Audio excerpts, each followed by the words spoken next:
December 7th, 1941. I joined the Navy. A date which will live. He was a part of something bigger than almost anything this country has ever experienced. In infamy. People running all over the place shouting, "It's war, it's war." World War II, Korea, and Vietnam. Joined the Army into the infantry when I was 18. My mind was already made up by 10th grade that I was going in the Army. Everybody on these walls is somebody to be proud of. It's time to pay tribute to the veterans of our great nation. Veterans Day is this Sunday, and we wanted to share a few stories from heroes who honorably served our country. I proudly served in the United States Army Reserve in the 413th Civil Affairs Battalion during the late 90s to early 2000s. The Army, well, it grew me up in a hurry. One of the people I most love and look up to is also a veteran. My grandfather, retired Lieutenant Colonel Rod Hughes. Now I'd like for all of you to meet the great man who inspired me to serve proudly. Enlisted in the Texas National Guard when I was 15 years old. The story there is, when I joined the Texas National Guard, I watched the battalion commander and his staff march out with their Aggie boots on. They were all Aggies, most of them, and their sabers.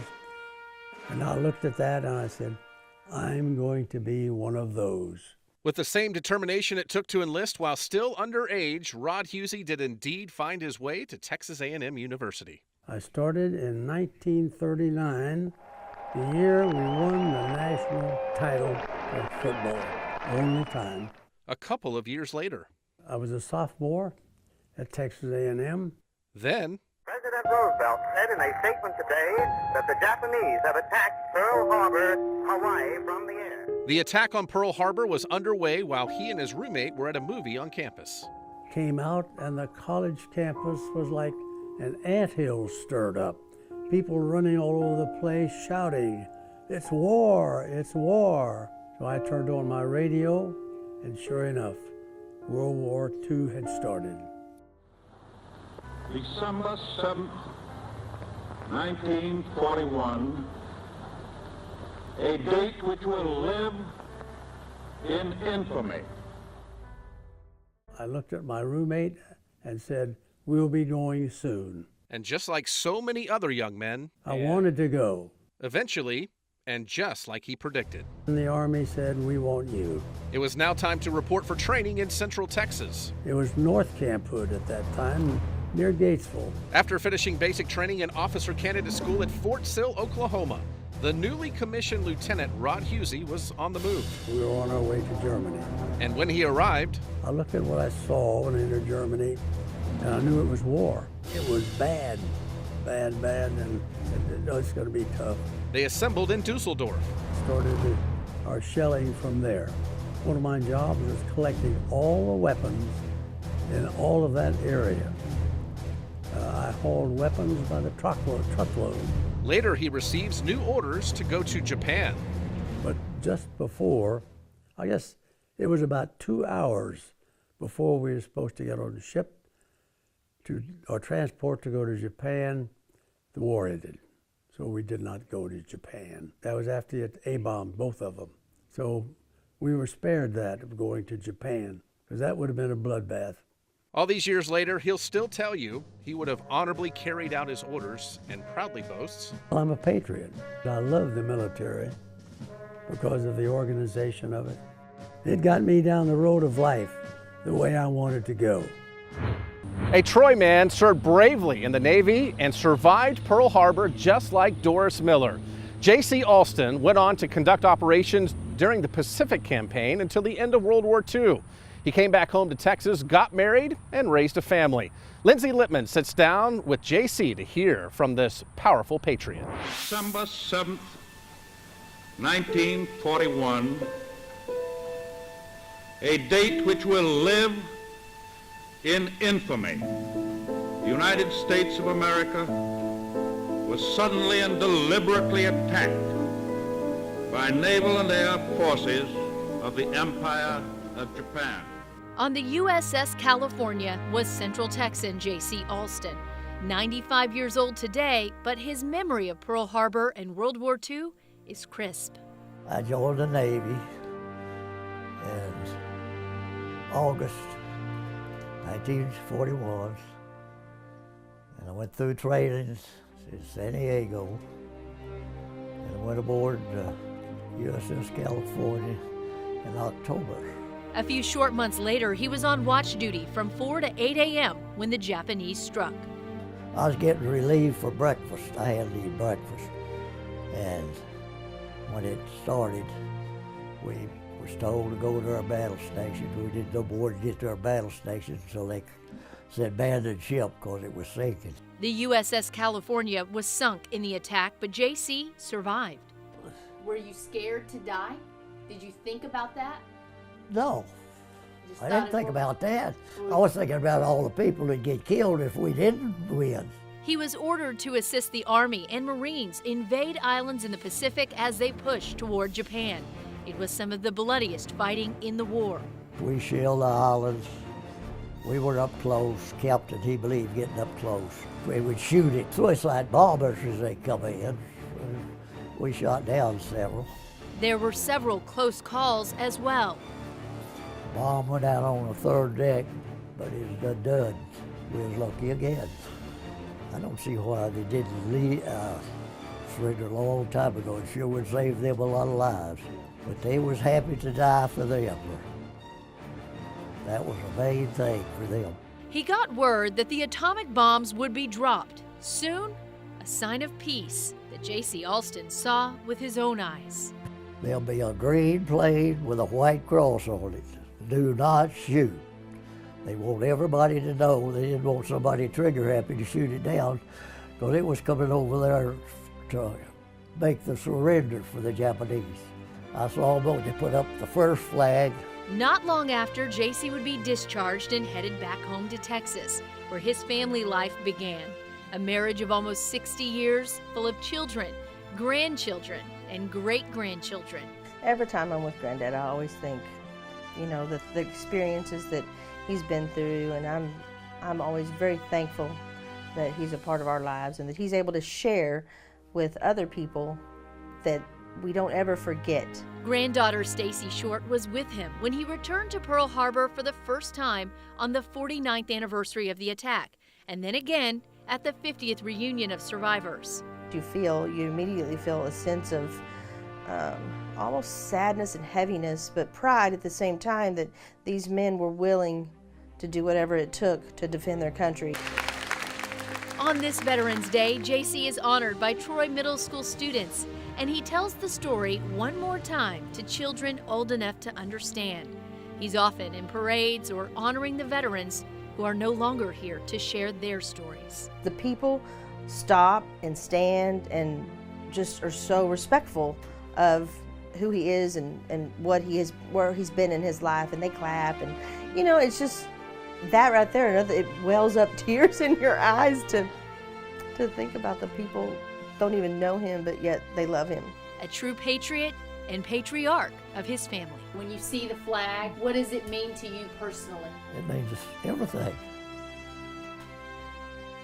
It means that's what I fought for, and it's still here.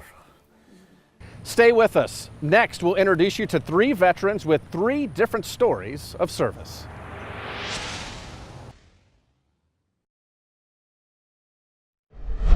The Veterans One Stop in Waco see hundreds and hundreds of veterans, and all have incredible stories. Monica Quintero brings us the stories of Bob Lull, Ira Watson, and Wanda Wood. There's a wall of honor at the Veterans One Stop in Waco, filled with heroes and heroines.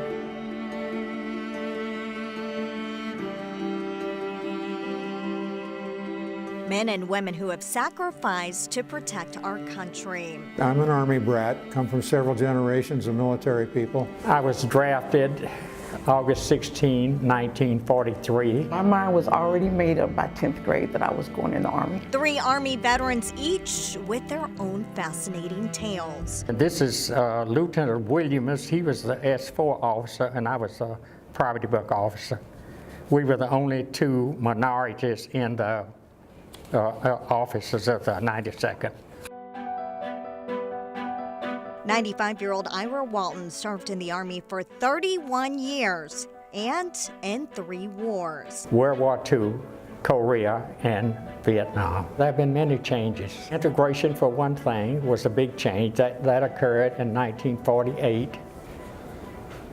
And there were changes in the uniform, the color of the uniform, changes in the style of the ranks. And like many veterans, Ira served all around the world, as well as right here in Central Texas. This is Fort Hood, and I'm receiving a letter of commendation. This is Korea, and this was our tent area when we were at Weijongbu in 1951. I was a lieutenant colonel when I retired. Bob Lowell retired as an officer. He was in the Army for 22 years.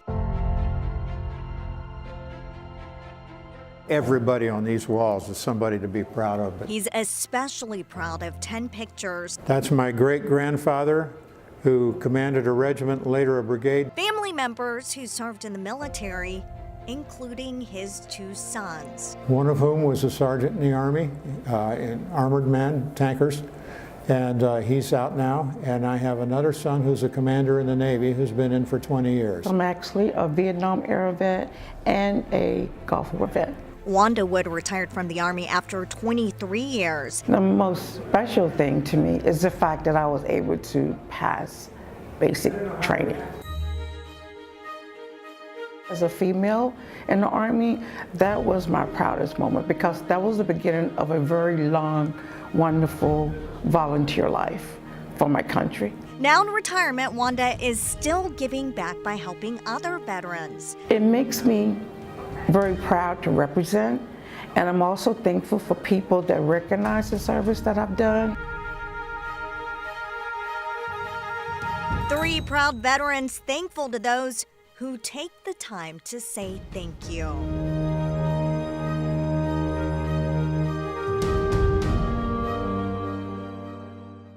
Coming up next, a story of how music is helping heal Nick Stirling's battle wounds.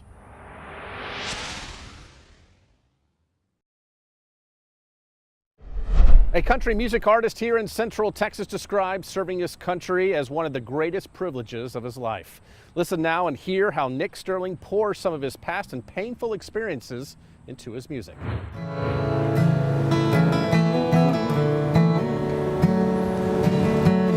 Every morning before the sunrise, all these emotions were coming up that I hadn't felt in a long time, because kind of songwriting can bring that out, because you kind of have to tap into that depth inside you. And what do we build between these doors? It's 100% honest. Every breath and every song. I think people really do respond to honesty, though. Honest and authentic. 31-year-old Nick Stirling believes they're vital components of being a musician and a soldier. Joined the Army into the infantry when I was 18 in 2005. During the 3 years he served in the Army, the Salado resident spent 15 months deployed in Iraq. 2006, 2007, we were actually there in the midst of the surge, the second big surge that they had in Iraq. My battalion, we lost 19. My platoon, we lost 3.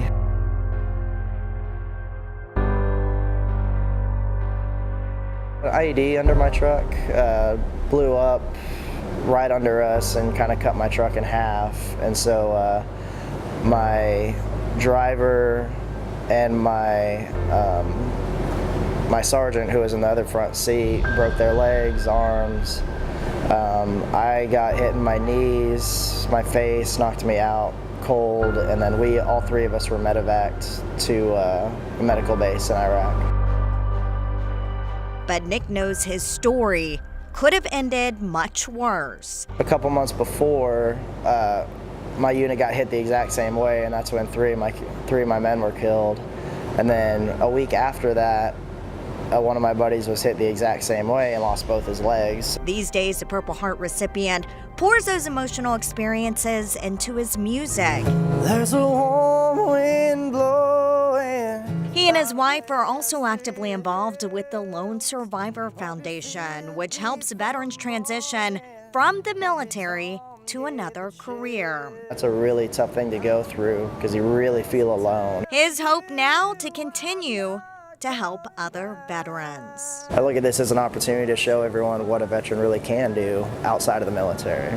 I don't know how else to tell you I'm not coming back, but you'll find me at night in the Texas moonlight.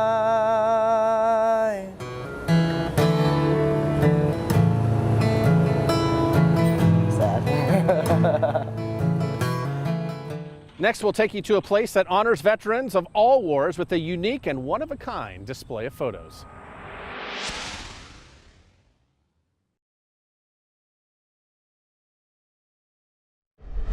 When honoring our veterans, we remember those who served and who are still with us. Vince Erickson takes us to a place where they serve up a good bite to eat with plenty to see while eating and some good old-fashioned home-style cooking here in Central Texas. If you haven't seen it before, here it is on the outside along Old 77 just outside of Rosebud. Wait till you see what's on the inside. It hits you right away, wall to wall to wall, picture after picture after picture. All veterans, over 500 now. Every picture tells a story. The stories and the history and what these guys have done, it's just amazing. Bill and Sue Sturrock. Sue is a Rosebud native, run the cafe since taking it over about 10 years ago. We had beautiful careers and a beautiful home in San Antonio, and all of a sudden we have moved back to my hometown and bought a cafe. The moment we walked in the door, there were about 200 of the military photos on the wall at the time. It was in total disrepair. There were spider webs and dust, and it had been closed and set empty for about a year and a half. And now, 10 years later, 537 photos and counting. Anyone that's been in the cafe, of course that makes the uniqueness of the collection is that you've either been here and brought this photo in, or there's been a family member that's come in and wanted to be part of this and brought a photo in. So there's nothing random. Every picture here is associated with the cafe. As are other signs, and plenty to see on the bookshelves. And again, all those pictures. Everybody says, hey, we really like what you're doing. And my response is always the same, and it's always from the heart. We are so proud to do this. It's an honor. They also serve up some good food. We do everything as home style as possible, including fresh vegetables and homemade soups, homemade desserts. So yes, we like to think our food is very good. That's why he's kind of out of pocket there on the end. Did you ever think growing up here and then coming back here that this would be part of your legacy? Not in a million years. Not in a million years. So, but I'm glad it is. It's not just pictures on the wall, it's the people behind these pictures and what they've sacrificed. That's why I can own a cafe and do what I do. We hope you've enjoyed meeting these veterans as much as we enjoyed visiting with them. All that's left to say is thank you to all of the veterans of this great country. We salute you.